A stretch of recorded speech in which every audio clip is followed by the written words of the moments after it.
Shalom para todos. Hoy nos acompañan dos hermanas, mi hermosa esposa Georgina y mi hija menor Maricel. Comencemos. Mateo 21:43.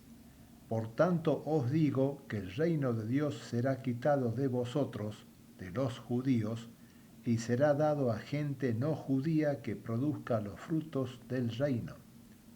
Esta gente no judía son los gentiles nacidos de nuevo, sellados con el Espíritu Santo. Lucas 21:24. Y caerán a filo de espada y serán llevados cautivos a todas las naciones. Y Jerusalén será hollada por los gentiles no nacidos de nuevo, hasta que los tiempos de los gentiles se cumplan. Juan 1:11-12. A lo suyo vino, pero los suyos no lo recibieron. Mas a todos los que lo recibieron, a quienes creen en su nombre, les dio potestad de ser hechos hijos de Dios.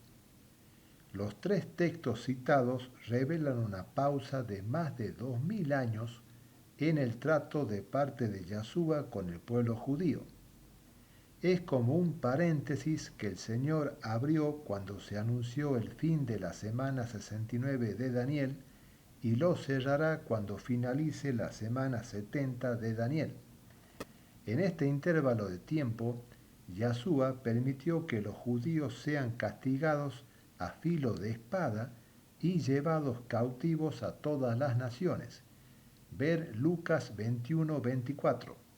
Y Jerusalén, la misma que los rechazó, terminará siendo hollada por los gentiles.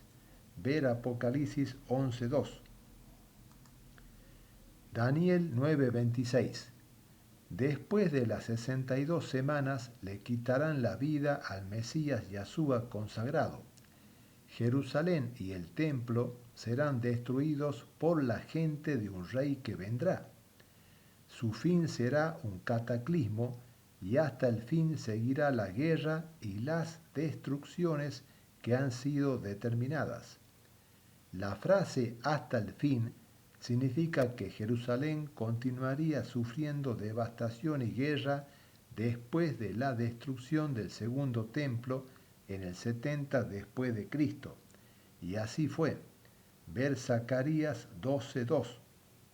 Un rey que vendrá tiempo futuro no se refiere al emperador Tito Flavio Vespasiano, que reinó desde el año 69 hasta el 79 después de Cristo, siglo I, ni tampoco a su hijo, también llamado Tito, el príncipe, que en el año 70 después de Cristo, con sus tropas romanas, destruyó la ciudad y el templo. La gente a la que hace alusión Daniel 9:26 se refiere a Tito con sus tropas romanas. Y el rey que vendrá aparecerá en el tiempo actual que estamos viviendo, siglo XXI, porque ningún emperador romano del primer siglo dio inicio a la última semana profética de 7 años, ver Daniel 9:27. Hablar de un rey es lo mismo que hablar de un monarca que, por el contexto de Daniel 9:26 y 27, tiene su sede o centro de poder en Roma. Ese rey tiene que salir de una de las siguientes monarquías de Europa: Bélgica, Dinamarca, Luxemburgo, Países Bajos, España, Suecia, Reino Unido, Liechtenstein, Mónaco, Noruega, Vaticano, Andorra. ¿Y cuál de todas estas monarquías tiene su sede dentro de la ciudad de Roma? Solo puede ser el Vaticano, ya que ninguna de las otras monarquías tienen su sede en Roma. Este pacto educativo global es tan solo un preliminar, una introducción, una preparación para el pacto de Daniel 9:27. Preliminar, que sirve de introducción para tratar un tema o una materia, que se hace con anterioridad a una cosa y sirve como preparación. El padre de Jorge Mario Bergoglio se llamaba Mario José Bergoglio y era empleado ferroviario. Su madre se llamaba María Regina Sibori y era ama de casa. Hijo de un matrimonio de italianos, el Papa Francisco, de linaje italiano, nació en Flores, un barrio oficial de la ciudad autónoma de Buenos Aires, el 17 de diciembre de 1936. Su familia es originaria de Portacomaro Stazione, frazione de la localidad de Bricco Marmorito en la provincia de Asti, región del Piamonte. Piamonte es una de las 20 regiones que conforman la República Italiana y Asti está ubicada en el noroeste de Italia. Asti fue fundada por los romanos con el nombre de Asta Pompeia. Daniel 9:27. Y por otra semana el rey que vendrá confirmará el pacto con muchos. A la mitad de la semana hará cesar el sacrificio y la ofrenda. La frase a la mitad de la semana hará cesar el sacrificio y la ofrenda únicamente es aplicable a Israel, porque el sacrificio y la ofrenda es un tema que solo le importa a los judíos ortodoxos que siguen a Moisés y niegan al Mesías. Confirmar significa dar validez definitiva a algo.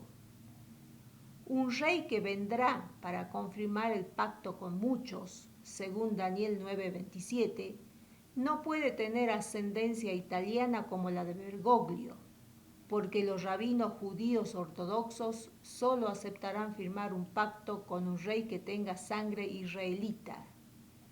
Y Juan Pablo II, nacido en Wadowice, Cracovia, sí tiene sangre israelita. El apellido materno de Juan Pablo II es de origen israelita, según los propios israelitas. Su madre se llamaba Emilia Kaczorowska-Scholz en lituano y lo mudó a Kacharowa-Wojtyła en polaco. Ambos apellidos derivan de la raíz Katz y aparecen en las listas de los guetos warszawskie en polaco, gueto de Varsovia. Gueto 1. Barrio en que vivían o eran obligados a vivir los judíos en algunas ciudades de Italia, Polonia y otros países centroeuropeos. 2. Zona o barrio habitado por personas que tienen un mismo origen o condición y viven aisladas y marginadas por motivos raciales o culturales. Varsovia, capital de Polonia. El doctor Jacob Weiss, rabino inglés, experto académico mundial sobre la historia judía, anglo-judía y europea, especialmente de los siglos XIX y XX, a través de un trabajo de investigación, demostró que la madre de Wojtyła, Emilia Katz, era hija del comerciante Felix Kaczowski, hijo de Katz, y de Anna Scholz, apellido israelita también. Asimismo, fue nieta de la israelita Susana Rivika. La abuela paterna de Wojtyła era Úrsula Maklinowska-Jacob. Estos apellidos aparecen en el cementerio israelita de Biala, lugar de origen de Emily Katz. Todos conocidísimos apellidos israelitas de Biala, Polonia. Estos estudios se encuentran en miles de publicaciones por todo el mundo. El escritor argentino Federico Rivanera Carles también escribió sobre la ascendencia israelita de Joseph Karol Wojtyła Kaczorowa en su monumental obra La judaización del cristianismo y la ruina de la civilización, 3 volúmenes. El periodista y escritor Carl Bernstein, de gran prestigio en Estados Unidos y biógrafo oficial de Joseph Karol Lolek Wojtyła Katz, publicó lo siguiente. Wojtyła Katz nació y creció en un gueto judío. Todos sus amigos en la escuela eran judíos, al igual que sus amigos íntimos. Jugaba en un equipo de fútbol exclusivamente de judíos. Según la halajá, normatividad legal del judaísmo, la identidad judía se hereda por la vía materna. Los judíos aceptarán a Juan Pablo II como su Mesías, entre otras razones, por las siguientes. Supervisará la reconstrucción del tercer templo en Jerusalén. Reunirá al pueblo judío en la tierra de Israel. Restablecerá el Sanedrín, la Corte Suprema y legisladora del pueblo judío, que basa sus dictámenes en las enseñanzas de la Torá. Restaurará el sistema de ofrendas y las prácticas del año sabático, Shemitá, y del jubileo, Yobel. Traerá paz y seguridad, ver 1 Tesalonicenses 5:3 y Daniel 9:27. Primera de Corintios 1:22. Los judíos ortodoxos piden señales milagrosas y los griegos buscan sabiduría. Y la resurrección de un muerto sí que es una señal milagrosa. Apocalipsis 17:8. La bestia está para subir del abismo. Apocalipsis 11:7. La bestia que sube del abismo. Apocalipsis 9:11. Tienen por rey sobre ellos al ángel del abismo.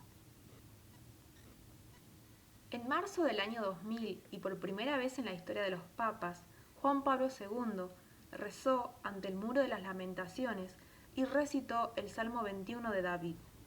Como hacen los judíos, entre los bloques de piedra milenaria del único vestigio del que fue el Templo de Jerusalén, este papa judío introdujo una carta en la que pidió el perdón divino por los males causados a lo largo de los siglos por los católicos a los judíos.